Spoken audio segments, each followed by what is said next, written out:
All right, get in here again.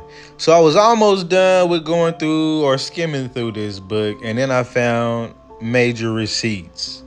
And shout out to Renee, Nine Ethereal. She's the one that got the book. I had to screenshot it this time so I didn't forget. She's the one that recommended the book to me.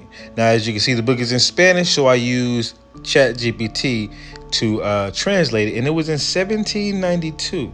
Now, before I get into them talking about this language stuff, I want to show you that in this same book, they talk about these people, Indians, being blacks, okay? And looking almost like mulattoes at some point, okay? They have Indians of a dark reddish color, and become darker. And it's the same way no matter whether you're in the 4th degree north or 4th degree south in the Americas. That means North or South America. If you want to break down of that, you'll have to go get that video. But we're going to go and focus in on another page I could not read until I get ChatGPT on the job. Now, they talk about this word APA, A-P-A, APA, that is spoken as a child, and they utilize that as the prefix for many different words like Appalachie, Apaches, and there's some other APAs out there. But regardless of that, main thing I want you to take from that is they get the APA from one of the first words uttered as a child. Okay, so we're gonna move in here where it says the word mama. Okay, now they say the word mama, which is in all languages, is likewise one of the first words spoken, properly signifies mother, right? Among them, and though among other nations, infants begin uttering this natural word, they later modify it, whereas the Indians preserve it in its original form and strength. What does that say? That says people who say mama as a child typically will have it changed later on. They say things like mother, mom, ma. Typically mother or mom are your main two go-tos. Mama is said a lot by the Indians, by us, okay? Not your $5, not your slanty eyes, right? By us. I say mama still to this day, and many of you all do too. Some people don't, right? Some people have modified it, but let's keep going. Why is that important? Well, we're going to see why that makes sense. It's like, okay, you say mother, right? You say mama. But it says, in this regard, it is noted that many other words pronounced before formal teaching begins are the very first forms which the names or expressions of the language are derived, without changing their sound in common speech. Let's just take that for a second. They're saying, hey, as a child, the first words and sounds that are uttered are natural sounds compared to those sounds not forced, but given to you through teaching. You say, hey, that's an apple. Now you are saying apple, but whatever. Let's keep going. Because why is that important? Why are they harping on this whole thing about the first word spoken as a child? Well, it says without changing their speech, it says, from this result that, if not the most natural, the Indian language is the one that most nearly approaches the original natural speech of humankind, the one most similar to the first articulations of children. Yes, they're saying that us, okay, not anybody else, because come on now, the $5 slanty eyes, they come over here speaking English, okay, and speaking it just as perfect as the YT. We've been around the YT for 300-400 years, if that, right? And we haven't even really picked up any of their afflictions, their dialects, or nothing.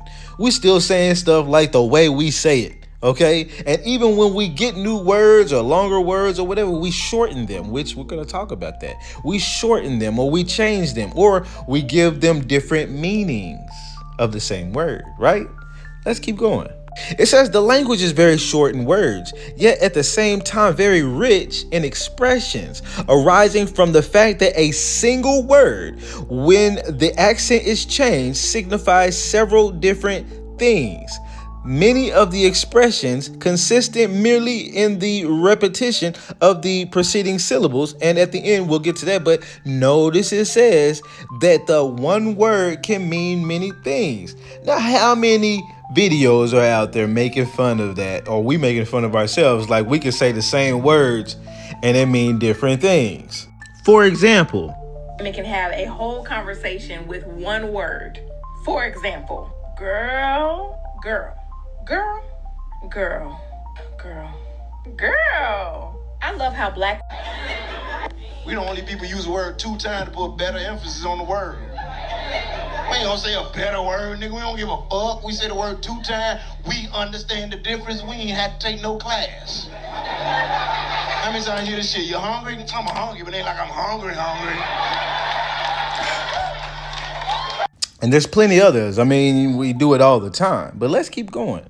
It says a change of accent or the addition of one letter is enough to determine what is being expressed. For the example, they got a cow, which means it burns, whatever. But they basically are saying, hey, you can change one letter in the word. The Indians would change one letter as well as expression in the word.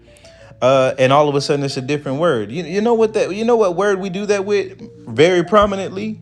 The N word. You change the ER to an A and give it a completely different expression and definition. And it's a completely different feeling. It's a term of endearment to our homeboys. Nigga, that's my nigga. And then the other one is, as we all know, you ain't gonna be, whatever. But they ain't gonna ban me for saying it with the hard ER.